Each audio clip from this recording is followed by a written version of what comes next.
My name is Joe Lawhorn. I'm a U.S. Army chaplain, and I'm participating in the Family Life Chaplain Training Program in Fort Hood, Texas.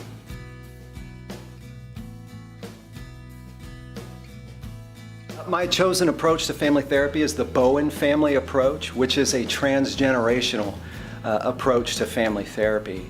If I had to describe it in one sentence, it would be redeeming the present requires reconciling the past.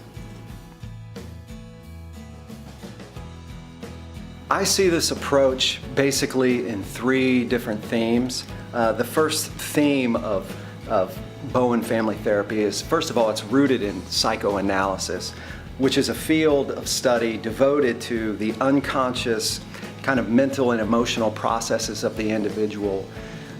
In fact, Murray Bowen himself was trained and educated in the field of psychoanalysis, and so obviously when he began to look at families, he brought those experiences into what he did in the family therapy setting.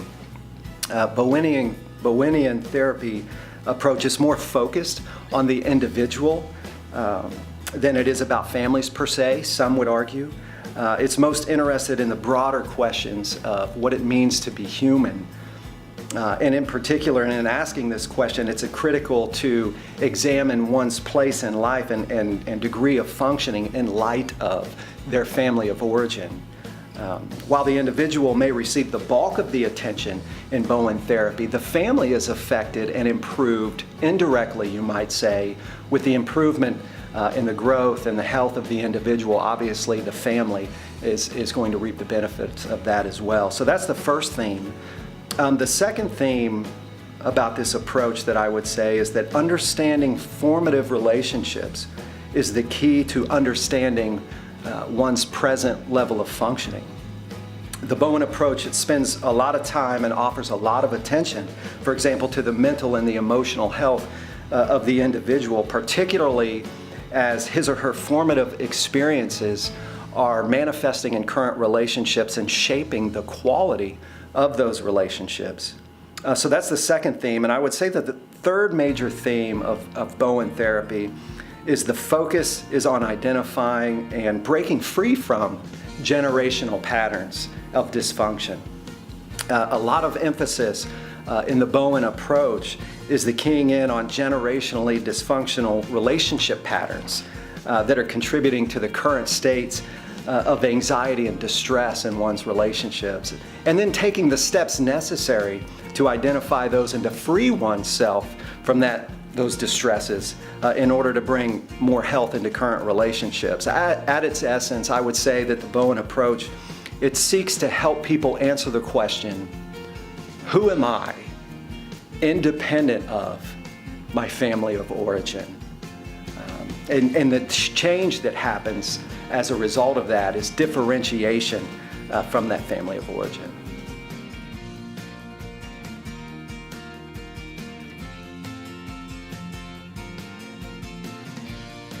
Well, Murray Bowen and then several others who've contributed to this approach of transgenerational therapy, they've given us several tools to utilize in bringing about this health. And I'd say the first one that comes to mind is the use of a genogram, and not many people are familiar with that. A genogram is both an assessment tool, but it's also a tool utilized to bring about change. It has those benefits as well. It's basically a picture. It's a visual representation of the connectedness of multi-generations of family members and a portrayal of those family dynamics. Typically, it'll go back at least 3 generations. Its purpose is to help people see patterns, be they physical patterns such as hereditary issues of diabetes or heart disease or lung disease or something like that related to the physical aspect of life. But then it's also a representation and reveals patterns in family histories of emotional issues, cases of dementia or cases of other psychological disorders, but then relational patterns as well. For example, in many families you'll see, going back generations, patterns of divorce, patterns of infidelity, even habit kinds of things like alcoholism or substance abuse tend to be revealed in genograms. So at the end of the day, I think genograms are a very useful tool in the transgenerational approach because they help people to visually connect the dots between what's happening in their current reality and perhaps being able to trace that back to grandparents and great-grandparents. And then obviously the idea behind the genogram is to wherever you see those patterns of dysfunction or unhealth, the idea is to break free and differentiate from those things. Another approach or tool offered by Bowen was this idea of going home again. It sounds simple, and it really is a simple concept. It's the idea that physically returning to the family of origin to address issues head on. It gives one an opportunity to distance oneself, to separate oneself, if you will, from any of those stressors or anxieties that existed in the family of origin. That's a principal tool used in the Bowenian approach. Another concept used in the transgenerational model is this idea of differentiation of oneself. And this is the ability a person has to distinguish between their subjective emotional processes and their more objective cognitive processes. This happens at a couple of different levels. This is both intrapersonal, meaning internally something I'm working out. It's the separation of what I'm feeling emotionally and can I think logically about a process or a relationship or an emotion. So it's intrapersonal, but yet it's also interpersonal, meaning it's the distinguishing of between myself and my family of origin, and it answers the question, where do they end and where do I really begin? So this idea of differentiation of self. We also have the concept of detriangulation. And this is the idea that one should and can be connected to our family of origin. So the theory is not to completely disengage and be cut off from our family of origin, but yet to be engaged, to be connected, but yet simultaneously we're emotionally separate. This is the idea of detriangulation. First, a person overcomes family of origin anxieties while not projecting those anxieties on other people. For example, the theory that the idea that if a person, a man for example, has had a lifetime history of emotional issues, dysfunction between he and his father, this idea of triangulation is that, from Bowen's perspective, is that he is most likely going to bring the emotional dysfunction into his relationship with his wife, for example.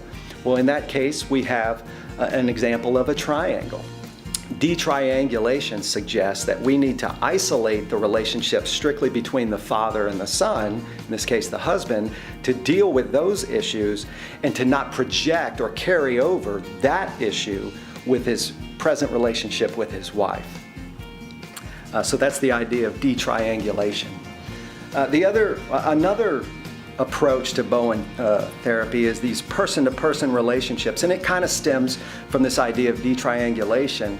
The concept of detriangulation, it refers to the principle that in ideal family of origin relationships, two people can relate to one another in ways that involves both people, but they focus on the interpersonal patterns just between those two people. So this person-to-person relationship is a bulk of the focus in Bowenian therapy. And then one of the roles that Bowen would suggest the therapist has is to ask really good questions, is to ask leading questions. This all has to do with the therapist's attempt to understand better the mental and the emotional impact and influence, really, that the family of origin is having in the client's current relationships in their life. And in doing so, these leading questions, they also force the client, him or herself, to think about these issues where they may have never done that before. Think about the impact that your family of origin could be having on your marriage, for example, or your relationships with your kids and how you parent them, or even your friendships. So the power of asking great questions is also a critical approach to Bowen therapy.